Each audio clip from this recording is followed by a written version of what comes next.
Linux, por ejemplo, pero o son de pago, hay varios que son pagados y son bien caros.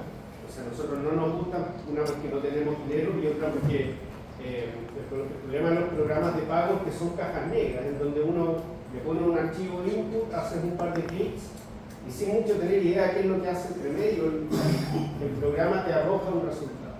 En cambio, los programas que son de código abierto, tú tienes total control sobre lo que hace el programa. Incluso puedes modificar todos los parámetros que quieras o incluso intervenir en el código y ahora usar el programa para funciones que no estaba pensado inicialmente. Y así es como va avanzando el sector de la vida informática. Y también están estas alternativas que la vamos a ver en el práctico del día lunes, que son plataformas web que integran o que ofrecen más bien una interfaz gráfica para programas que son de base Linux. ¿Ya? Entonces, básicamente estos son portales web que están por detrás conectados a servidores Linux y que tienen instalados los mismos programas que uno usa con línea de comando, pero acá digamos que lo ofrecen con una cierta interfaz gráfica. ¿Ya? Entonces tú haces clic, digamos, subes archivos, etcétera, y después ejecutan los programas. Es la página web la que se entiende con el servidor Linux. En el fondo los clics que uno hace por detrás esto lo transforma en el comando que hace correr el programa Linux en el servidor que está conectado ahí. ¿Ya? Hay varias plataformas de esas, estas dos son las que a mí más me gustan. Una es Cabase, que es de Estados Unidos, y Galaxy, que ahora tiene bases en Europa y en otros lugares, y ambas son gratuitas, entonces realmente son recursos muy buenos para poder aprovechar. ¿Ya? Entonces, ¿cómo partimos todo esto? ¿Ya? Yo les decía que el archivo de output del secuenciador tiene este formato que es el formato FASTQ o FASTQ. ¿Ya? ¿Y por qué FASTQ? Porque esta Q en realidad nos dice que estos archivos de alguna manera no solo tienen secuencia, sino que tienen calidad, tienen valores de calidad de esa secuencia. Entonces el formato general es el siguiente: vamos a tener una primera línea que va a ser el nombre de la secuencia o el código, un código único que la va a distinguir de todo el resto de lecturas que tengamos en ese archivo. ¿Ya? Porque estos archivos tienen múltiples, esta es como una lectura de la secuenciación. Entonces piensen que esto va a estar repetido millones de veces en un archivo FASTQ, porque tenemos millones de lecturas normalmente por corridas de secuenciación. Entonces para cada una de esas lecturas vamos a tener esta estructura: el nombre, cuánto mide, en este caso 100 pares de base, la secuencia propiamente tal, y después esta línea que son una serie de caracteres que nos van a dar una idea de la calidad de cada una de las bases. Por cada base tenemos un carácter que es un valor de calidad. ¿Ya? ¿Cómo se ve ese valor de calidad? Simplemente una tabla, ¿no es cierto?, que tiene, digamos, traduce ciertos caracteres alfanuméricos en un cierto valor de calidad que se mide en este score, que es el score Phred, ya que es una probabilidad de que la base sea errónea. ¿Ya? Entonces, por ejemplo, un valor Phred de 0, que está representado por este signo de exclamación hacia abajo, dice que esa base tiene calidad 0, y eso significa que la probabilidad de que esa base esté mala es un 100%. O sea, estamos seguros que esa base está mal. Obviamente no tiene mucho sentido ese valor, ¿ya? Pero las secuencias Illumina andan más o menos por score Phred entre 30 y 40, en donde la probabilidad de error entonces es de 0,001 hasta 0,0001. O sea, realmente son probabilidades de error de unos 1000, que son mucho más, digamos, una tasa de error mucho más baja que la 1 en 10 que teníamos, por ejemplo, para Nano. ¿Ya? Entonces, Nano por en general se mueve en valores Phred antes, digamos, por ahí por 10, 12, y ahora estamos llegando más o menos a 20. Entonces nos estamos acercando al rango de Illumina. ¿Ya? Por lo tanto, recapitulando entonces en este archivo FASTQ, lo que vamos a tener es el conjunto de lecturas, y para cada lectura vamos a tener el título, la secuencia y un cierto valor de calidad para cada base. Y esto es fundamental porque después los programas que trabajan estas lecturas pueden leer base a base cada una de las lecturas, y nosotros podemos hacer filtrados que son bien finos. Podemos decirle a cada una de las lecturas, recórtale las posiciones que tengan un valor FRED que sea menor a un cierto número. ¿Ya? Y así podemos ir limpiando un poco la colección de lecturas si es que no resultaron muy bien. Obviamente, lo ideal es no tener que limpiar mucho porque esa es la información que uno quiere. Son bases secuenciales que uno ocupa.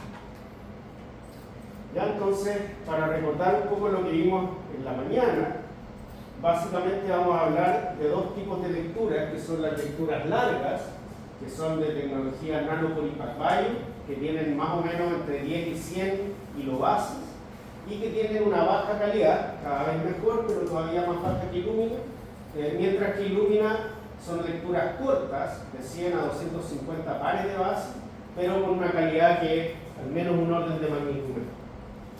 ¿Ya? Y recordemos entonces también de que en el caso de Illumina tenemos la posibilidad de tener lecturas parejas. Eso ayuda en el proceso de examen. Entonces, cuando nosotros mandamos una muestra secuencial por Illumina y es por tecnología de lecturas pareadas, lo que tenemos son dos archivos normalmente por cada muestra. Un archivo R1 y un archivo R2, donde el 1 tiene las lecturas forward y el 2 tiene las lecturas reverse. ¿Ya? Y estos archivos tienen un orden que es bien específico, en el sentido en que la primera lectura del archivo forward tiene que ser la pareada de la primera lectura del archivo reversa. Se mantiene esa estructura de datos. ¿Ya? Eso le ayuda a los programas, obviamente, a no confundirse y mantener un poco y saber cuáles son las lecturas pareadas. ¿Ya? O sea, básicamente son dos archivos del mismo tipo, FAST2, pero uno tiene la lectura reversa y el otro forward. De hecho, estos archivos son archivos muy pesados, digamos, que pesan normalmente gigabases de información, gigabytes de información. ¿Ya? Y a veces pasa que al descargarlos, el archivo, al momento de descargarlo, digamos, se comió una letra o se comió una línea y se nos descompaginan los dos archivos y inmediatamente empiezan a quejarse los programas que utilizan estos archivos. Entonces, a veces el problema ha pasado un par de veces. No entendemos por qué no corre el programa y claro, vamos a ir, resulta que hay un problema en descargar el archivo. Así que lo importante es mantener la estructura, digamos, de los datos para que los programas puedan ver. ¿Ya? Entonces, una vez que obtenemos el archivo FAST2, llegamos a esta etapa, que es el chequeo de calidad. ¿Sí?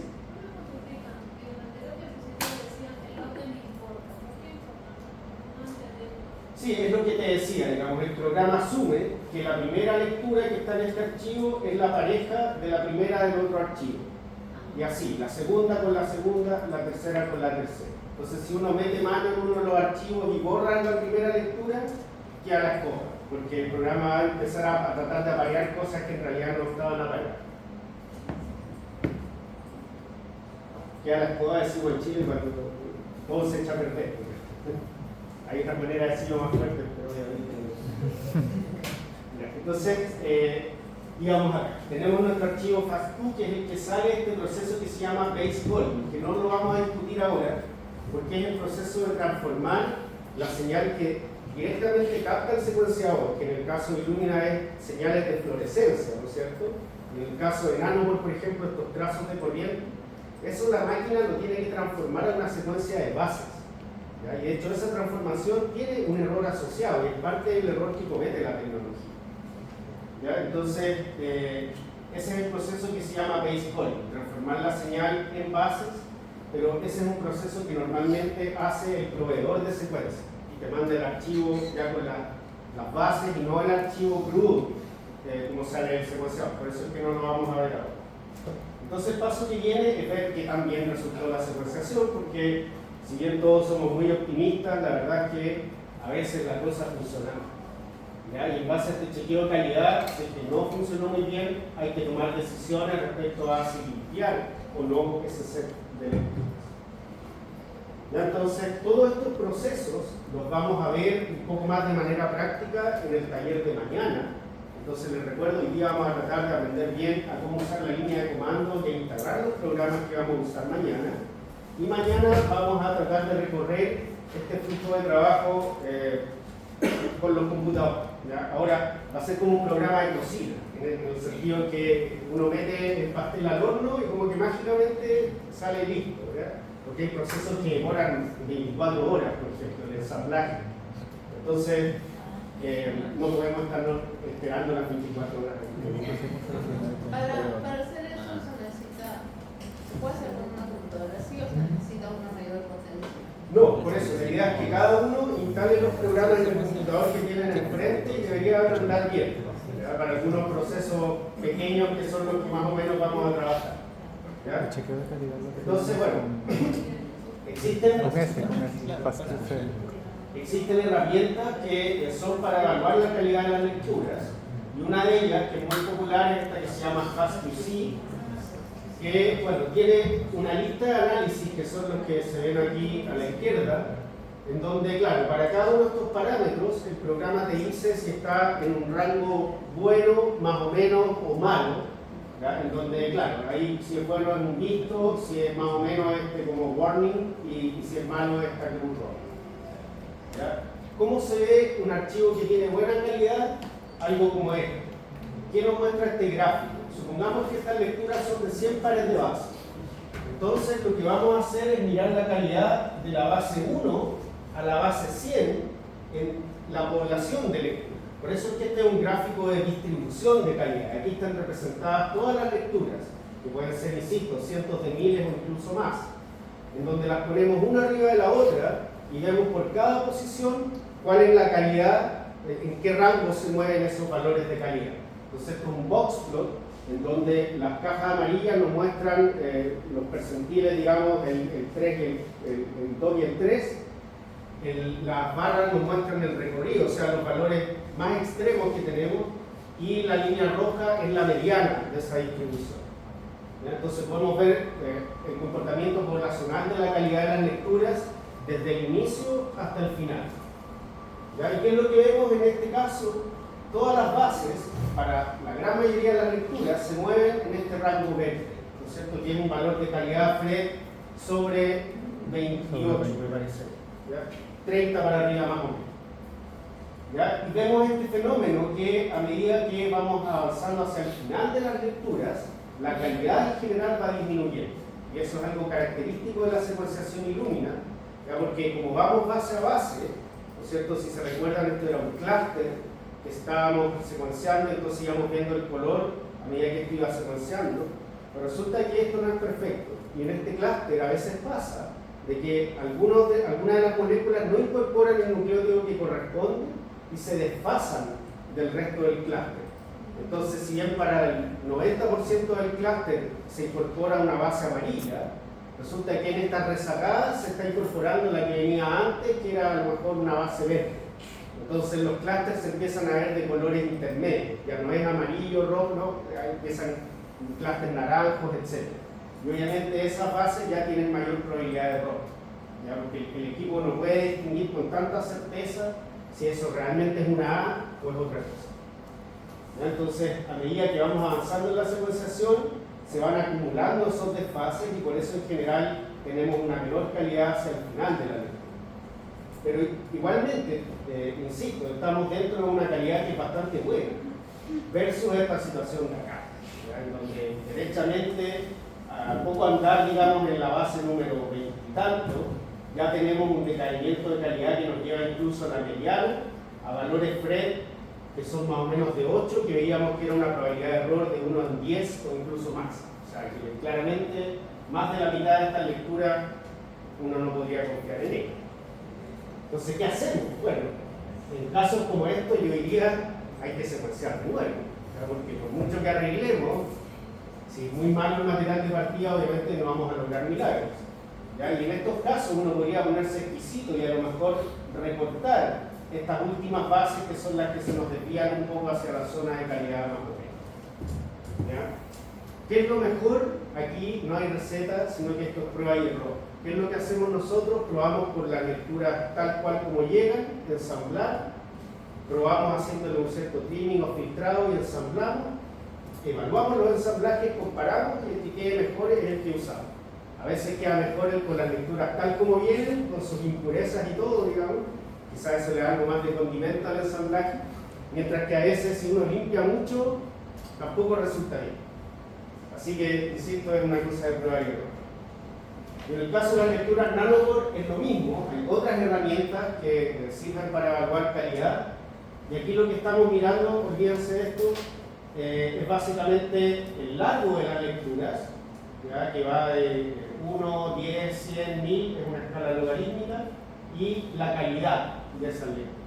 Entonces aquí vemos cada punto, digamos, es una lectura, es un mapa de densidad esto, por lo tanto donde se ve más densidad es porque ahí están concentradas todas las lecturas. Y en este caso vemos que entonces la distribución está en torno a una calidad de más o menos 12, 14 y un tamaño de más o menos 10.000 pares de base. Esa es una secuenciación Nanopore estándar.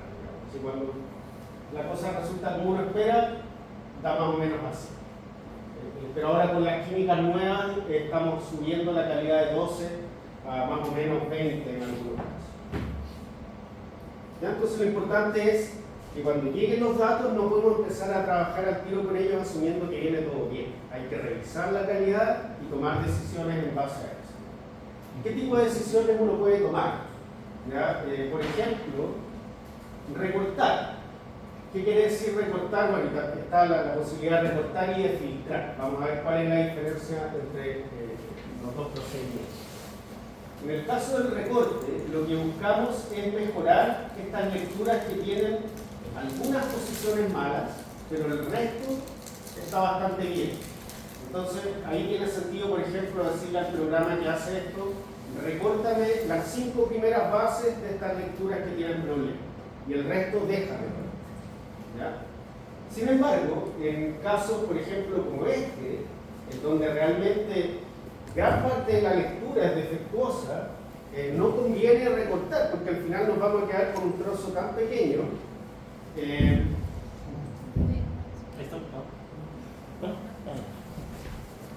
Vamos a quedar con un trozo tan pequeño que en realidad no vale la pena. Entonces, en ese caso, uno decide filtrar y sellar. Las lecturas que tengan una calidad promedio que sea menor a un cierto valor, simplemente déjala fuera. ¿Ya? Toda la lectura. Esa es la diferencia entre recortar o filtrar. Una pregunta. Sí. Cuando hacen ese recorte, ese filtro, ¿también sacan partes dentro de la secuencia? Porque, por ejemplo, generalmente se corta al inicio y al final, pero ¿qué pasa si justo en la mitad tienes una persona que está... Claro. Ahí es más complicado porque, claro, tú podrías recortar, pero alteras como la lectura. Se generan lo que se llaman lecturas quiméricas, que en el fondo tienen junturas que no eran reales. Es como que le sacaste un pedazo y a la fuerza las pegaste. Entonces, hay programas que hacen el trimming que lo que te ofrecen es recortar esas zonas, pero dejarla como una base, como una N, en el fondo, que es una base no determinada. Entonces, conservan el espacio que había ahí, digamos, en bases en puras Ns, y pueden mantener el resto de las lecturas. Pero en general, uno cuando ve ese tipo de problemas en el centro de la lectura, es un indicio que la secuenciación tuvo problemas. No es muy común verlo al centro. Ya. Y entonces, para el caso de Nanopore, si nosotros quisiéramos, por ejemplo, filtrar por calidad y por tamaño, nosotros podríamos decirle, cada uno de estos puntos es una lectura Nanopore. Fíjense que nuevamente el largo de la lectura, bueno, se reparte entre 10.000 y hay unas que realmente son muy chicas. Fíjense que acá tenemos concentradas muchas lecturas que deben tener 100 pares de base o algo así, ¿ya? Siendo que es Nanopore. Entonces, ¿de qué nos sirve tener lecturas de 100 pares de bases que además tienen muchos errores? No nos sirve de mucho. Entonces, en general, los set Nanopore uno los filtra con un largo de lectura que sea 500 pares de bases más o menos hacia arriba, y también las cosas que son de muy baja calidad tratamos de dejarlas fuera. ¿Ya? Nosotros en general cuando tenemos harto dato filtramos en calidad 10, ¿ya? Que es un poco lo que está puesto aquí, es más o menos largo 500, largo 500, sí, calidad 10. Entonces si uno aplica el filtro, literalmente queda así, ¿no? Se van todas las lecturas que tenían o una calidad menor o un tamaño menor. ¿Ya? Ahora, noten que aquí hay un compromiso que es súper importante tener en cuenta, y es que mientras más filtramos, más datos perdemos. Entonces, algo que uno siempre mira es, ya, aplicamos este protocolo de filtrado, qué porcentaje de las bases iniciales estamos recuperando después del filtrado. Y ahí uno trata de que sea un 5%, un 10%. Pero si estamos perdiendo el 50% de la lectura, es que estamos tirando el 50% de nuestro dinero a la basura. Entonces, es complicado.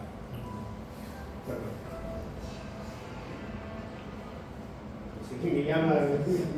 Tiene un número. Ya, entonces vamos a hablar. ¿Hay alguna duda, perdón, respecto a este preprocesamiento que es evaluar calidad y filtrar? Sí.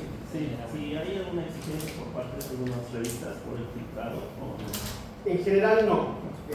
Porque claro, cuando tú, por ejemplo, publicas después el genoma, rara vez das estos detalles que son como de los pasos iniciales. Bueno, en general publica el genoma cuando ya está ensamblado, anotado, listo. Pero yo digo para trabajos ya con análisis de las, como digamos, GBS o algunas cosas donde tienes que ser filtrados como un proceso antes de hacer el análisis, ¿no? De poblacional o algo así, y ya te observan una vez por el filtrado que has realizado para quitar menos o más datos. Ya, mira, quizás para algunas aplicaciones específicas podría ser. A nosotros nunca nos han preguntado cómo filtramos, que también nosotros somos muy meticulosos en la descripción del método. Entonces, de hecho, eso es una práctica para los que hacen informática que es muy importante también. Uno tiene que poner el programa que usó, la versión que usó el programa, si es que está asociado a una base de datos, qué fecha es la base de datos. Nosotros también ponemos, entonces se filtró por una calidad mayor a tanto, un largo mayor a tanto. Entonces está todo eso bien descrito, pero nunca nos han hecho observaciones al respecto. No sé si hay cierta exigencia en algunos casos particulares. Lo que sí, por ejemplo, en el ámbito de los genomas, lo que exigen es que haya una cierta profundidad de cobertura. Ahí vamos a ver qué significa eso en breve.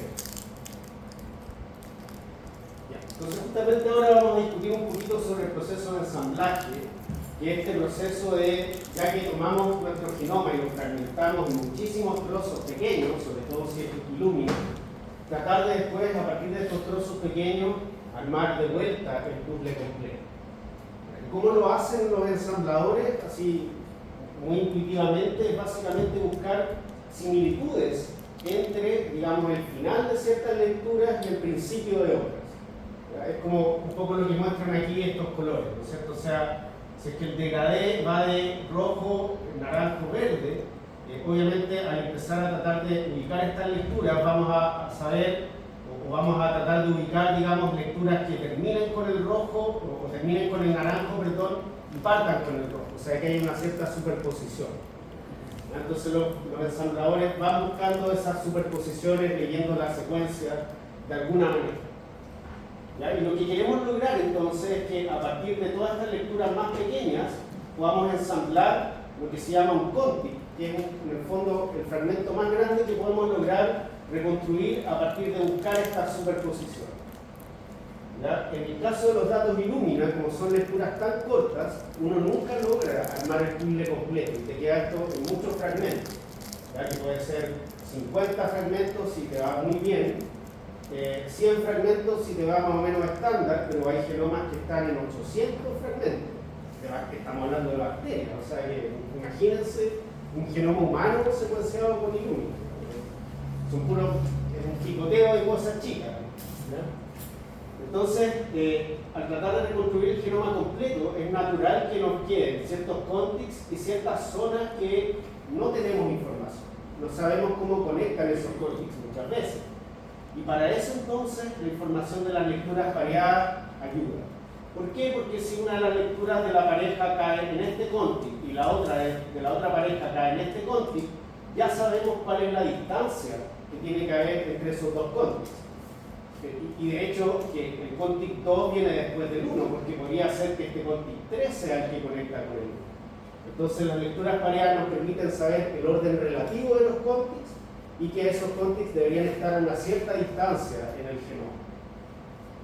Y estos gaps que quedan, que son estas zonas que en el fondo sabemos cuánto miden, pero no sabemos su secuencia, son zonas que el ensamblador deja como X. ¿Ya? Sabemos cuántos nucleótidos hay ahí, pero no sabemos su secuencia. Y la única forma de poder averiguarlo es secuenciar de nuevo, ¿ya? O hacer, puede ser una secuenciación masiva de nuevo, pero también podríamos hacer secuenciación Sanger. Por ejemplo, diseñando un partidor que parta aquí, otro partidor que vaya hacia el otro lado, amplificar eso y secuenciar por Sanger ese campo. Y así podríamos ir cerrando el genoma. De hecho, así se hacía en un inicio. Una pregunta, ¿hay publicaciones así como esta metodología? O sea, completando con Sanger Sí, eso. sí. Para el inicio. Sí, a los inicios. Los inicios era muy común, digamos. Sí. Ahora que tenemos las lecturas largas, básicamente las lecturas largas hacen un poco esa pega, ese trabajo. Entonces, para ensamblar hay básicamente dos alternativas. ¿Ya? La primera, vamos a verla de acá abajo primero, que es un poco la que hemos estado discutiendo intuitivamente, que es, vamos a tomar la población de lectura que nos llega del análisis, digamos, se la vamos a dar al ensamblador y sin basarse en nada externo, va a tratar, en base sobre la información que le entregamos, ensamblar esa lectura. ¿Ya? ¿Cuál es lo bueno de eso? No necesitamos algo de referencia o algo de molde, ¿ya? Pero normalmente ese proceso termina con el genoma bastante fragmentado, sobre todo si son lecturas muy cortas. Entonces, es una opción. La otra opción es usar algo como referencia. Entonces, supongamos que nosotros sabemos que lo que estamos secuenciando es un genoma de, no sé, gato, y resulta que ya hay en la base de datos publicado un genoma de cierto gato, que a lo mejor no es el mismo que el nuestro, ¿no es cierto?, pero es un gato parecido. Entonces podemos usar el genoma de ese gato como guía y tratar de las lecturas que obtenemos de nuestro gato, tratar de posicionarlas sobre el genoma del gato de referencia. ¿Ya? Ventajas, nos va a ir mucho mejor que en este caso, en cuanto que vamos a tener una reconstrucción bastante más contigua, pero la gran desventaja es que asumimos que nuestro gato se parece al gato que está en la base de datos, que a veces es cierto, pero a veces no lo es tanto. ¿Ya? Y sobre todo cuando uno está estudiando, por ejemplo, microorganismos, en nuestro caso de ambientes extremos, de Antártica, del desierto de Atacama, etc., resulta que hay muy pocos microorganismos en las bases de datos que se parecen a esos microorganismos. Que las bases de datos de microorganismos al menos están llenas sobre todo de patógenos. Entonces todo lo que no sea un patógeno clínico, la verdad es que está poco representado. Entonces en esos casos no es buena idea usar una referencia en la que no confiamos, porque estamos obligando a nuestros set de datos a parecerse a esa referencia. Y eso obviamente nos va a generar un ensamblaje que va a parecer lindo, pero que puede estarnos llevando a conclusiones que son erróneas. Exactamente, terminamos pasando gato por liebre. Entonces, digamos, las dos cosas se utilizan, yo diría que hoy en día para secuenciar genomas de nuevo, digamos, genomas que no son conocidos, se usa siempre esta estrategia. Y esta estrategia de mapear a referencia se usa más bien para ver SNPs, por ejemplo. O sea, tenemos un individuo de referencia y queremos ver posibles cambios que hay a lo largo del genoma con respecto a ese individuo. Entonces ahí es mucho más fácil tomar la referencia que usamos como el control, digamos, y ver lo nuestro, se parece o no se parece en las distintas posiciones. ¿Ya? Y eso lo hacen programas que no son ensambladores, sino que lo que hacen es mapear o tratar de alinear las lecturas a la referencia y en base a eso las posiciones. ¿Sí? ¿Qué tan lejano tiene que estar de referencia? Quieres hacer, digamos, en el caso de ensamblar un genoma, bueno, digamos, para hacer un análisis poblacional de un género, digamos X, ¿qué tan lejano podría estar la referencia de otras familias? ¿Cuál es el límite? Sí, no hay un límite, no hay un número, y va a depender, porque, qué sé yo, si es un genoma muy complejo, que al ensamblarlo de nuevo resulta que obtenemos puros trozos que no te dan nada de información. Pero resulta que la referencia más lejana o más cercana es a lo mejor otra especie del mismo género, yo creo que está bien, ¿no? Incluso si es lo mejor que podemos hacer, podemos llegar a la referencia más cercana y entender las limitaciones que eso puede tener y hacer el análisis con esa referencia, pero con ciertas precauciones. O sea, va a depender en el fondo de lo que hay disponible para tú hacer el análisis. Lo importante es siempre tratar de hacerlo lo mejor posible, pero si estás estudiando un organismo que realmente es muy poco estudiado y en que no hay nada en la base de datos, no te queda más que aferrarte a lo más cercano y tratar de sacar las conclusiones que puedas defender.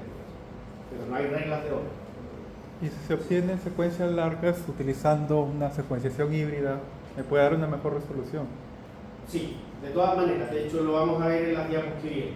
Lo mejor al final es combinar lecturas largas con cortas y así podemos tener el ensamblaje mucho más, menos fragmentado. Ahí había otra pregunta. Solo tenía una pregunta, porque por ejemplo en el caso de ustedes que tienen una investigación en lo que son materias de salud, creo que sería más fácil hacer la comparación, porque el CIELA, por ejemplo, podría yo comparar con genomas ya publicados, Sí. ¿no?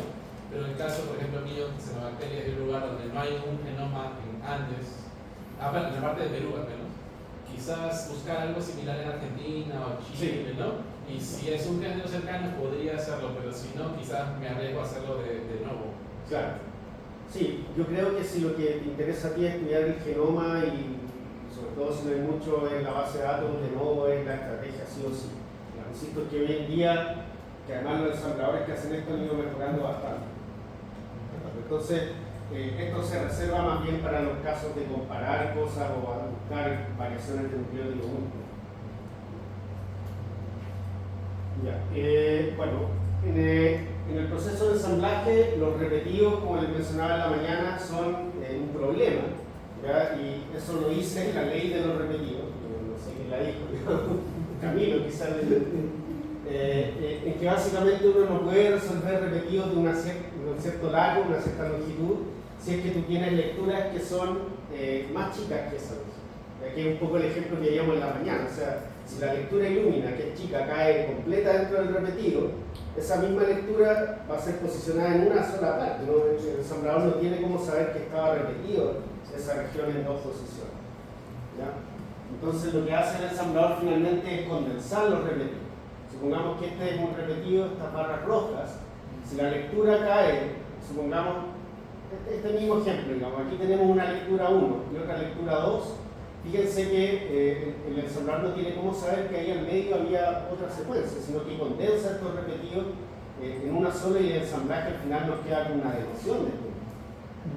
Para eso sirven las lecturas pareadas, para en el fondo poder distinguir y decir, no, en realidad aquí habían dos copias de esa secuencia. ¿Sí? Es un poco lo que vimos en la mañana, pero con otro modo. Ya, entonces el proceso de ensamblar de nuevo es un proceso complicado para los computadores, reconozcamos. ¿Ya? Porque claro, tenemos un genoma que puede ser muy complejo, como esta ruma de periódico, la pasamos por el picapapel y después los lindos queremos reconstruir la página incluso a color. Entonces, esto es algo que ha tenido mucho desarrollo últimamente y que también requiere de altas capacidades de cómputo. Entonces, hay varias maneras de hacerlo y esta es la que más se usa hoy en día y es usando estos grafos de Brown, que son grafos que se desarrollaron para solucionar problemas que no tenían nada que ver con la biología ni la informática. ¿Ah? No, porque según Camilo se pronuncia Brown. Sí, hay foros de hecho que lo discuten, foros de bioinformática que discuten cómo se debería pronunciar. Según Camilo, que mi referencia es Brown. Camilo es la persona que va a estar con nosotros en el taller que viene. Así que le pueden preguntar a él también. Entonces, bueno, esto tiene una matemática, digamos, detrás que escapa claramente a mis conocimientos, así que entiendo por encima muy bien, o sea, más o menos cómo funciona, ¿ya? ¿Cuál es la idea? Nosotros vamos a tener toda la población de lecturas, ¿ya? Esta población de lecturas las vamos a descomponer, ya vamos a ver cómo, y vamos a tratar de buscar en esa descomposición trozos de secuencia que, digamos, se sobrelapen entre una lectura y otra, y a partir de eso vamos a establecer estos mapas o grafos de conexiones, en donde, claro, como tenemos descomposición de secuencia, el inicio y el final de esa secuencia se van a aparecer o van a conectar con varias otras secuencias. Entonces hay varias posibilidades para poder recorrer este camino, ¿ya? Y lo que hace entonces estos programas es iterar estos grafos, tratando de recorrer la secuencia hasta llegar al camino más corto, ¿ya? Que satisfaga todas las conexiones que se establecen en el grafo y de esa manera genera una secuencia con sexo. ¿Ya? Entonces, ¿cómo descompone la secuencia? Lo hace en, digamos, unidades que se conocen como cámeros. No sé si han escuchado los cámeros, ¿no? Entonces, por ejemplo, hay cámeros de 3 bases, sería como un trímero, ¿no? Un trozo de 3 bases. Hay cámeros de 15 bases, 20, etc. Entonces, de hecho, estos programas lo que hacen primero es ir probando, descomponer las lecturas en cámeros de distintos tamaños, y esos cámeros, aunque parezca contraintuitivo, picar aún más la secuencia para llegar al completo, digamos, gracias a estos tratamientos matemáticos permiten llegar a la solución de una manera más fácil. Ya se lo voy a decir en esos términos para no complicarnos mucho. ¿Ya? Entonces, de esa manera nosotros logramos conectar los contigs y generar un ensamblaje. Entonces, hasta ahora, lo que hemos hecho, recuerden, tenemos las lecturas crudas, hacemos la inspección de los datos, ¿ya? Con una evaluación de la calidad. En base a esto, decidimos si es que hay que hacer un trimming o un filtrado, ¿ya? Elegimos unos ciertos parámetros para hacer ese proceso, ensamblamos con este set y obtenemos un cierto ensamblaje. ¿Ya? Y este ensamblaje hay que evaluarlo y ver cómo queda. Entonces, fíjense que esto es como medio cíclico, porque si este ensamblaje no nos satisface, podríamos volver un paso atrás, cambiar los parámetros de filtrado o de trimming, o derechamente no hacer ningún filtrado, y volver entonces a ensamblar con este nuevo set de lecturas y comparar. ¿Ya? Hasta que haya un ensamblaje que sea el mejor que podamos obtener, entonces así llegamos finalmente al borrador oficial de nuestro ensamblaje. ¿Cómo podemos ir a evaluar entonces qué tan bien quedó el ensamblaje? Eso es lo que vamos a discutir ahora en algunas diapositivas. ¿A qué se refiere con escoger el parámetro adecuado? Sí. No puedo entrar en detalles por el tiempo, pero por ejemplo, en estos algoritmos que hacen el filtrado, uno le puede decir, filtra todas las lecturas que tengan una calidad menor a Q10. ¿Ya? Eso es ser laxo, porque sabemos que Q10 no estamos siendo tan estrictos con el filtro. Pero quizás podemos probar y filtrar sobre, o que todo lo que está por debajo de Q20. Entonces nos vamos a quedar con lecturas que tengan solo calidad de 20 hacia arriba, vamos a perder todas las otras, y entonces podemos ahora probar con solo ese subset de lecturas de alta calidad el ensamblaje. Entonces a eso me refiero, podemos ir variando los parámetros del programa que hace la limpieza. Por ejemplo, el valor de calidad, cuánto queremos que recorte, si son 5 bases al principio, si son 10, etc. Una de las primeras cosas que hay que ver es si es que nuestro ensamblaje quedó, qué tan fragmentado. ¿Ya? Si fuera una bacteria, esta es la situación ideal, ya que es un cromosoma, si es que es una bacteria como Escherichia coli que tiene solo un cromosoma. Y la situación ideal es que nosotros después del ensamblaje obtengamos algo como esto, que es un único contig que está cerrado sobre sí mismo, un contig circular. El tamaño de este contig debería ser el tamaño habitual que tiene el genoma de una Escherichia coli, que son 4.500.000, 5 millones de pares de bases. ¿Ya? Pero esto uno no lo obtiene con las lecturas Illumina solamente. Esto es lo que uno obtiene cuando combina las lecturas Illumina con las nanocol. Cuando uno usa lecturas Illumina solamente obtiene cosas más bien como esta. O sea, nos quedamos con el ensamblaje en un cierto número de contigs. Acá cada barrita de color es un contig diferente, que tenemos una cierta idea de con qué contig se conecta, pero hay varios caminos posibles. Entonces, en realidad, no tenemos el orden real del genoma, sino que una sopa de contigs, ni siquiera sabemos si algunos son del cromosoma y otros son de plasmina. Y cuando uno va a hacer secuenciación de metagenoma, en donde tenemos mezclas de microorganismos, los mapas de ensamblaje, los grafos de ensamblaje, estos son grafos que genera el mismo ensamblador y que representan un poco cómo resultó, cómo quedó conectado. Y en el caso de los metagenomas se ven cosas como esta, en donde tenemos 100.000 contigs fácilmente, y algunos conectados de una manera que claramente no están conectados, pero eso a mí no me dice nada, digamos, y cosas que no conectan con nada. Entonces, en realidad son trocitos chiquititos que no conectan con nada. ¿Ya? Así que, por lo mismo, la introducción de la secuenciación nano, por lecturas largas, vino a revolucionar todo esto del ensamblaje. Y este es uno de los programas que vamos a ver mañana en el taller, si todo sale bien, que es el primero que logra hacer estos ensamblajes híbridos, que quiere decir combinar lecturas Illumina con lecturas Nano. ¿Ya? La gracia es básicamente usar lo bueno de la lectura Illumina, que es la buena calidad, y bueno, superar el corto que son, introduciendo lecturas Nano, porque si bien son de mala calidad, nos van a permitir tener un borrador, un bosquejo, mucho más o menos fragmentado, quiero decir, del genoma. ¿Cómo logramos eso? Unicycle, bueno, hay varias maneras de hacerlo ahora, pero Unicycle lo que hacía primero era un ensamblaje en base a lecturas cortas, en el cual quedábamos con estas zonas de conflicto, ¿no es cierto?, donde habían varios contigs conectados unos con otros. Por lo tanto, aquí el camino podría ser, por ejemplo, desde este hasta desde acá arriba, o partir de acá abajo y llegar hasta abajo. O sea, hay múltiples conexiones posibles. Entonces, una vez que Unicycle hace el ensamblaje con lecturas cortas, lo que hace ahora es tratar de posicionar las lecturas largas justamente en estas zonas de conflicto. Y como la lectura larga tiene un tamaño suficiente que muchas veces alcanza a cubrir toda esta zona, obviamente si la lectura larga parte en este contig y termina en este contig que está acá, quiere decir que ese es el camino real, digamos.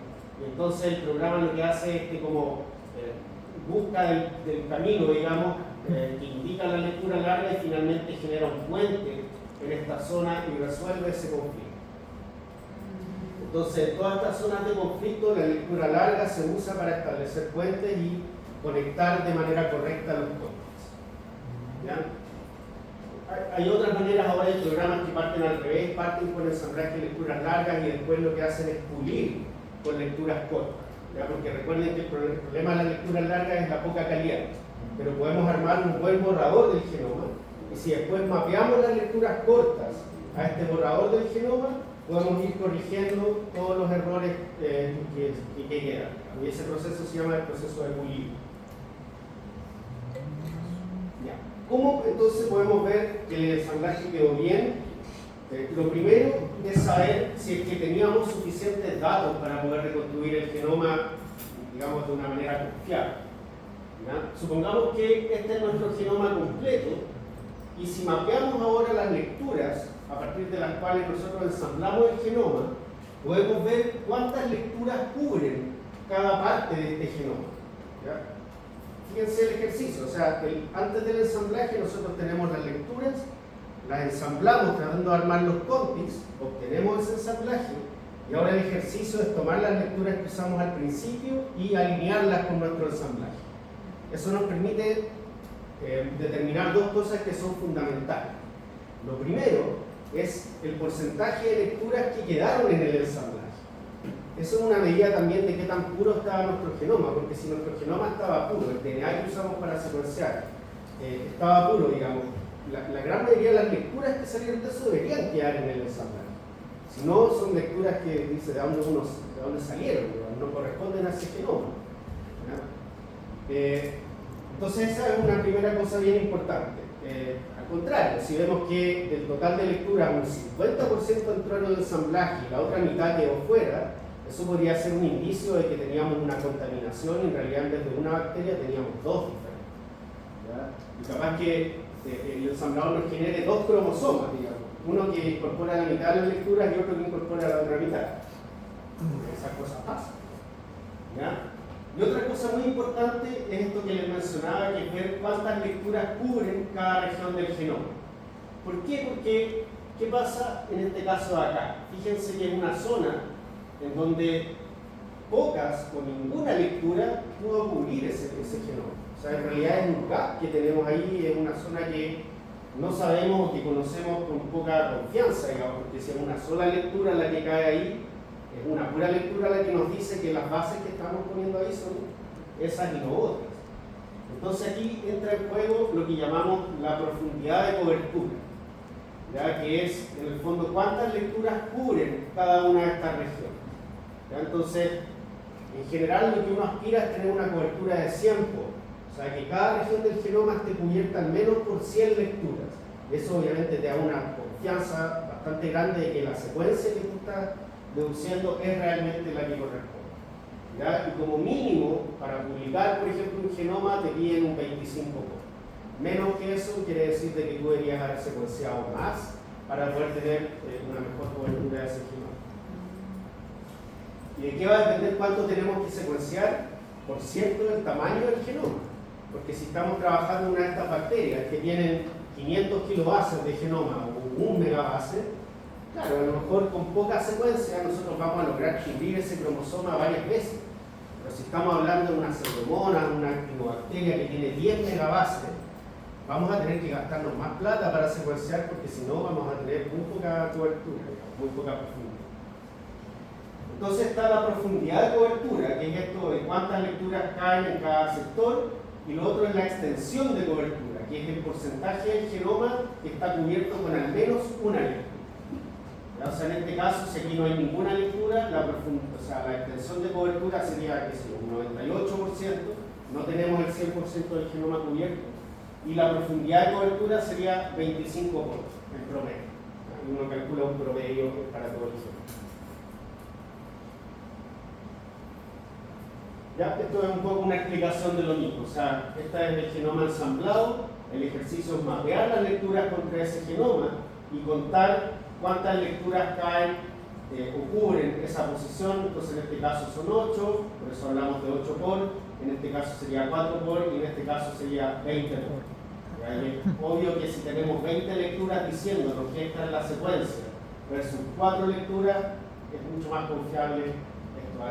¿Sí? ¿Cómo podríamos evitar los gaps, ese gap anterior? Buena pregunta. En principio, no hay una receta universal porque no sabemos a qué se debe el gap. Esos gaps en general ocurren en zonas que son, por ejemplo, con muchas bases repetidas. Tractos poli-G, poli-A, donde el proceso de secuenciación comete muchos errores y a veces esas lecturas finalmente terminan siendo filtradas fuera. Son las lecturas que salen de mala calidad, entonces uno tiende a dejarlas fuera. Entonces podrían ser lecturas que justamente cubren esas regiones que son más extrañas del genoma, o regiones con alto contenido GC que también suponen ciertos desafíos para la polimerasa que hace la secuenciación. Pero podría ser por otras razones. Entonces, en realidad, si esta es la situación, yo lo que creo habría que apostar a secuenciar más nomás y que con esa secuenciación adicional sí podamos cubrir esa parte. Andrés, ¿cómo se considera el tema que estamos hablando? Por ejemplo, cuando secuenciamos una colonia, sabemos que tenemos una población de células, ¿cierto? Y de cada una puede ser que tengan cambios, Sí. digamos. ¿Cómo se aprecia eso después con... Esa es justamente una de las desventajas del ensamblaje, que el ensamblaje es un promedio de las lecturas. Entonces, si tenemos lecturas que tienen o reflejan ciertas variaciones entre distintas células, va a escoger el consenso. O sea, en estas zonas que tenemos, qué sé yo, 40 lecturas cubriendo, es muy común que algunas de estas lecturas tengan realmente variaciones de nucleótido único, pero nos vamos a quedar con la base que es la base que está en la mayoría de las lecturas. Entonces es un promedio. Y si nosotros queremos ver micro variación, por ejemplo, distinguir entre distintas células estos pequeños cambios, no podemos trabajar con el ensamblaje. Habría que ir y trabajar con las lecturas directamente. Ya. ¿De qué otra manera podemos evaluar el ensamblaje? Tenemos ciertos valores estadísticos, por ejemplo, el tamaño total del ensamblaje, estos parámetros que son el N50 o el N50. La evaluación de la cobertura es lo que acabamos de discutir. Obviamente, bueno, si uno tiene acceso a distintos métodos de secuenciación, tú podrías secuenciar de varias formas y comparar, pero en realidad eso es para el primer mundo, digamos. Nosotros siempre tenemos los puntos, así que hay que ser bien eficientes y es parte del desafío. Una consulta, ¿las etilaciones, metilaciones interfieren en alguna? Ya, sí, no hubo tiempo de mostrarlo en la mañana. Las modificaciones al DNA en general no se ven por Illumina, pero sí se pueden ver por PacBio. PacBio, cuando la polimerasa está incorporando los nucleótidos, si hay una base que es modificada, por ejemplo una adenosina metilada, se sabe que la polimerasa hace una pausa, se demora más en incorporar esa base metilada que la base normal. Entonces, deduciendo esas pausas, tú puedes saber cuáles posiciones estaban modificadas. En el caso de Nanopore se está desarrollando también una manera de poder ver modificaciones. Así que por Illumina no, pero en esas tecnologías sí se puede leer. Sí, es muy interesante, de hecho, eso, debería haberlo mencionado en la reunión. Bueno, ¿qué otra cosa? Si es que esperamos encontrar 6.000 genes y estamos encontrando 4.000, bueno, obviamente algo pasa y es muy importante comparar con lo que se sabe. ¿Ya? Entonces, bueno, el caso ideal es que obviamente el ensamblaje final tenga la misma cantidad de replicones que tenía la célula. O sea, si es una bacteria con un cromosoma y 2 plasmidos, el ensamblaje ideal para esa célula es uno que tenga 3 contigs circulares, uno que sea el cromosoma y otros 2 que sean los plasmidos. ¿Ya? Pero el caso real, como les mencionaba, es que en realidad tenemos mezclas o con más de un fragmento por replicón. ¿Ya? ¿En qué otras cosas nos fijamos? Bueno, en cuanto al tamaño del ensamblaje, es lo mismo. Nosotros, si estamos secuenciando una Escherichia coli, podemos ir a la base de datos, ver el genoma de referencia de Escherichia coli y ver cuánto mide, cuál es el tamaño de ese genoma. Supongamos 4,5 millones.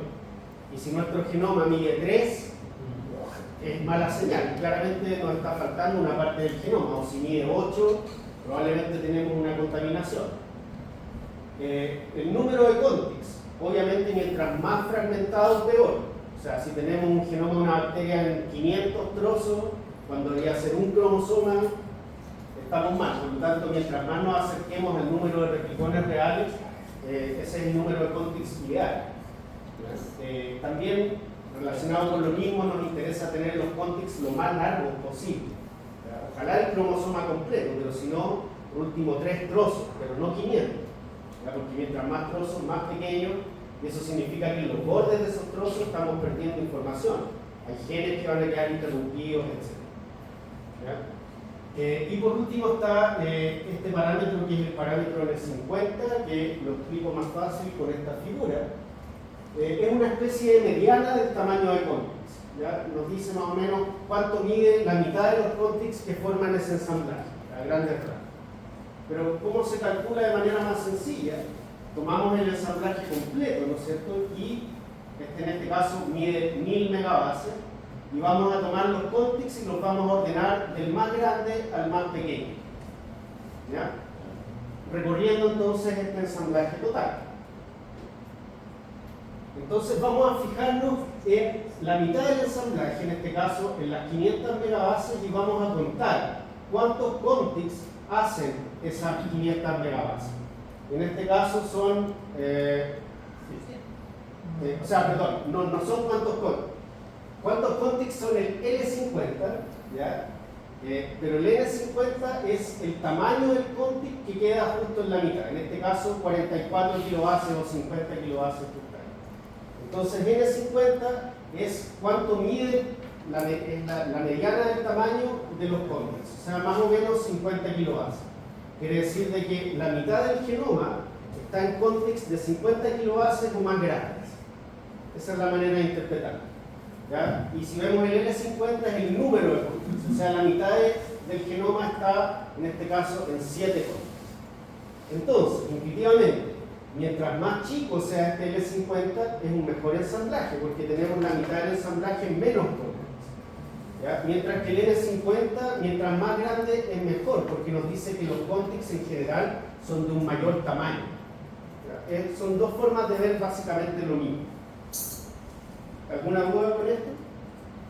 ¿Cuáles son los valores de referencia si está bien el N50? Solamente por el porcentaje. No hay valores de referencia porque el N50 ideal va a ser el tamaño del cromosoma, el tamaño total del ensamblaje. Y el L51, en el caso que sea solo un cromosoma, o dos si es un cromosoma y un plásmido.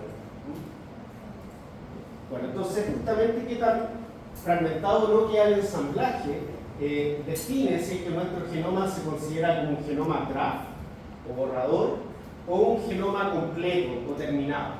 Entonces cuando uno va a las bases de datos, el CDI, por ejemplo, que es la base de datos más común para descargar genomas, uno puede filtrar y decir, quiero solamente genomas que estén completos, o en realidad no me importa que estén completos o no, y quiero todos los genomas disponibles, aunque sean borradores y estén en muchos trozos. Entonces el borrador es el que está en muchos trozos, en donde no sabemos muy bien si estos trozos son del cromosoma o son de los plasmidios, mientras que en el caso del genoma completo tenemos cada replicón por separado. Sabemos exactamente dónde está cada gen.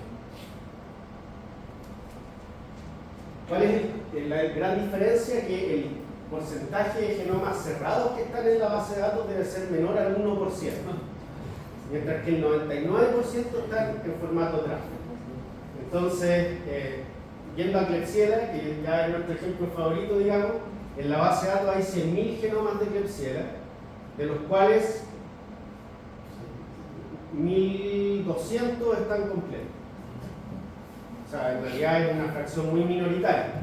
Entonces, claro, si uno se quiere poner exquisito, trabaja solo con los completos, pero te está perdiendo el 99%, el 90% de la base de datos. Entonces, si lo que tú quieres responder es tener, por ejemplo, un panorama epidemiológico de todo el mundo con la mayor cantidad de países representados, te conviene trabajar con los genomas borradores y hacer lo mejor que puedas hacer con eso. Porque si te enfocas solo en los completos, vas a tener un panorama que es muy cerrado. Pero si lo que te interesa es hacer un análisis específico de los plasmidios que están movilizando los genes, los genomas borradores no te sirven mucho. Te sirven más bien los que están justamente con los plasmidios bien diferenciados. ¿Qué otras maneras uno tiene de chequear que también quedó el ensamblaje? Existen herramientas como esta que es CheckM, que es una de las más famosas, y que de hecho ahora está implementada en la NCBI. Cada vez que uno sube un genoma, lo deposita, digamos que uno secuenció, la base de datos aplica automáticamente este programa, el que te dice un valor de completitud y un valor de contaminación.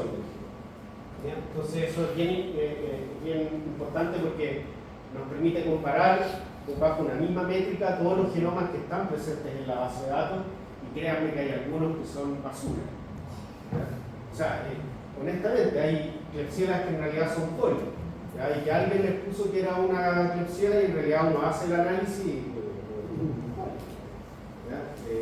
cosas de ese estilo, o genomas que ahora que está la métrica resulta que uno mira y tienen un 50% de contaminación o una completitud del 30%. Entonces, y claro, y tienen su paper asociado en algunos casos.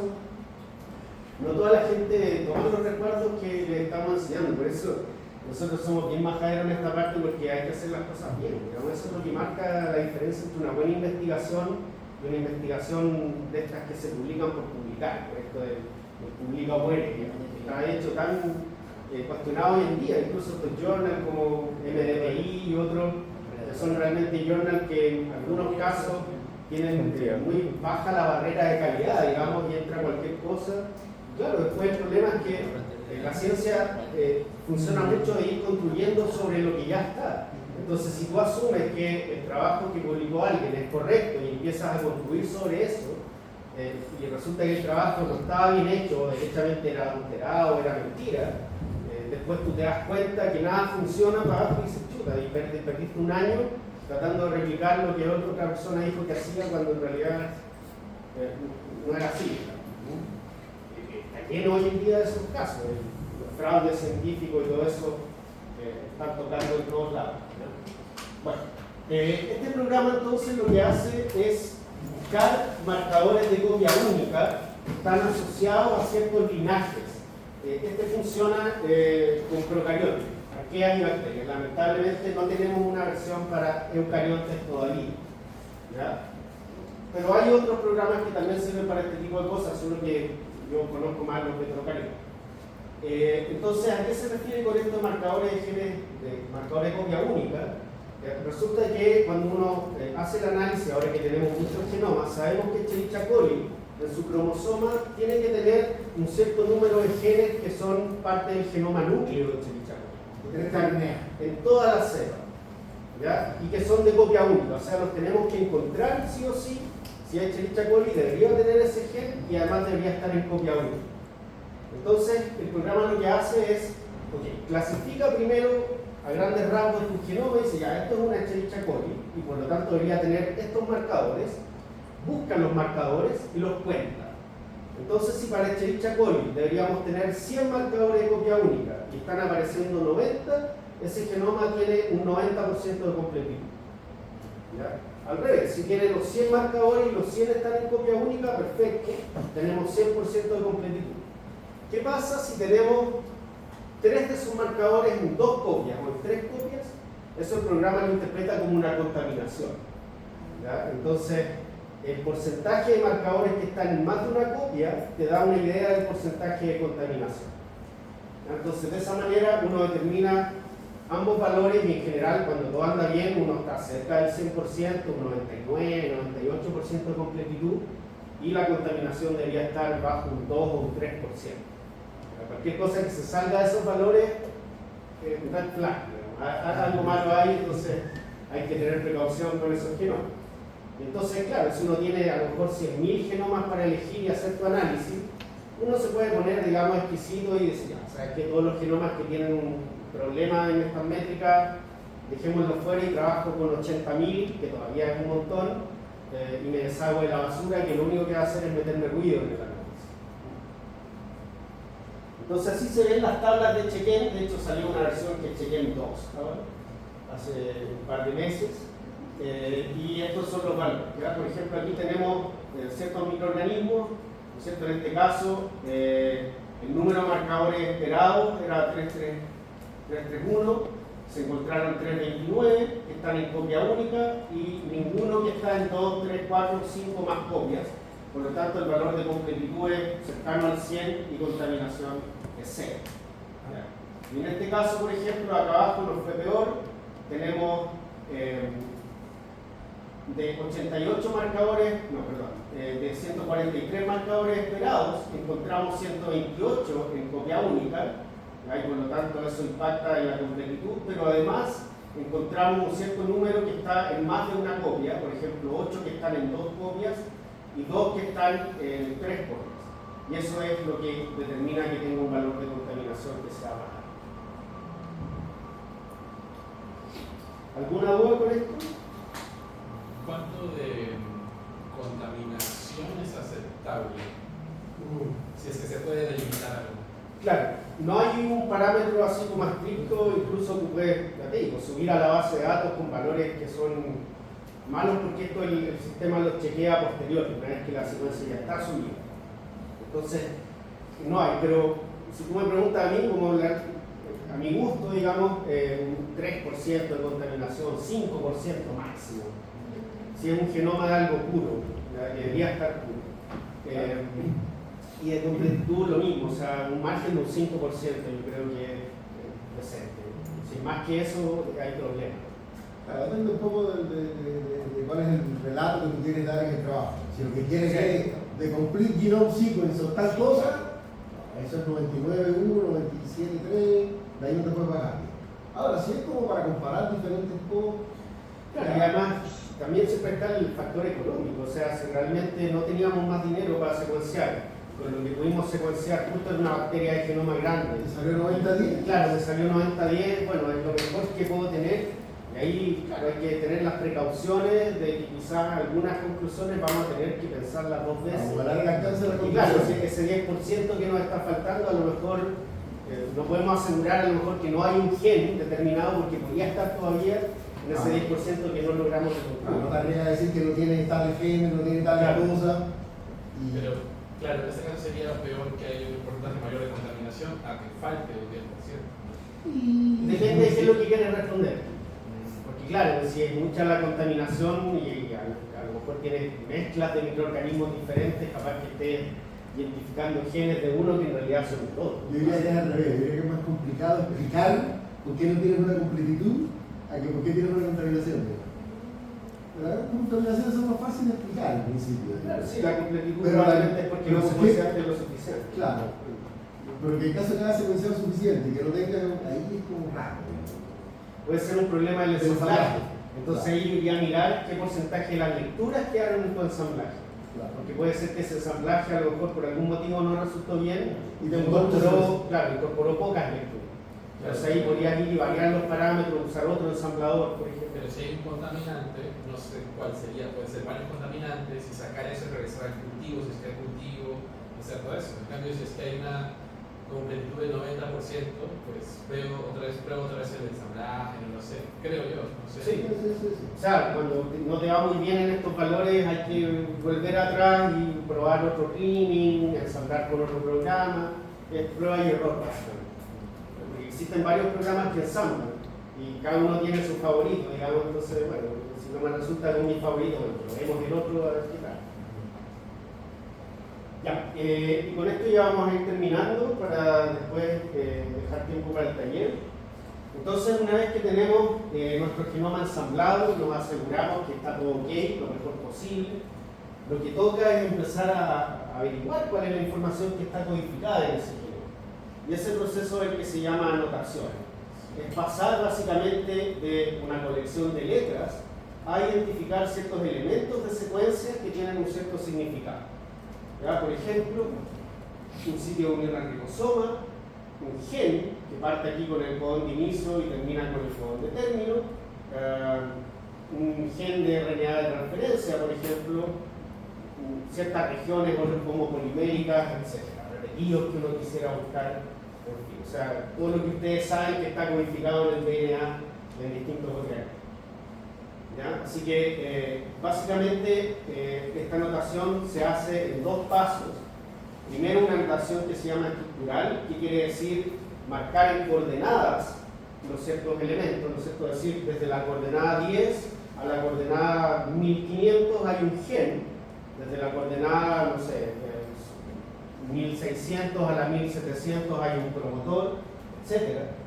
Y la notación funcional es sobre todo en el caso de los genes, después tratar de ponerle un nombre a ese gen. Sabemos que aquí hay un gen, pero queremos tratar de averiguar qué gen es. ¿Ya? Así que podemos decir en qué función participa, por ejemplo, etc. ¿Ya? Entonces, lo primero que se hace es detectar estas regiones codificantes para genes. Eso en general es la aplicación que uno sí o sí va a querer buscar, porque ustedes saben, los genes codifican proteínas y las proteínas en general son las que hacen las funciones en la célula. Entonces, identificando la proteína que está codificada en cada gen, nosotros podemos ahora ir y deducir cuál es la función de esa proteína. ¿Ya? Pero también en muchos casos queremos detectar regiones regulatorias, ciclos de restricción, elementos genéticos móviles. Y bueno, esto también lo habíamos discutido ayer, hoy por la mañana, en cuanto a la secuenciación Sanger. Una vez que nosotros deducimos la proteína codificada en los genes, podemos averiguar todas estas cosas. ¿Ya? La masa molecular de esa proteína, el punto isoeléctrico, la hidrofobicidad, si es de membrana, si es de citoplasma, en el caso eucarionte, si está en algún organelo, si está en el núcleo, qué dominios conservados tiene esa proteína, qué función podría desempeñar, su estructura tridimensional ahora que tenemos alfa, por ejemplo, etc. Y un montón de cosas de ahí para ver.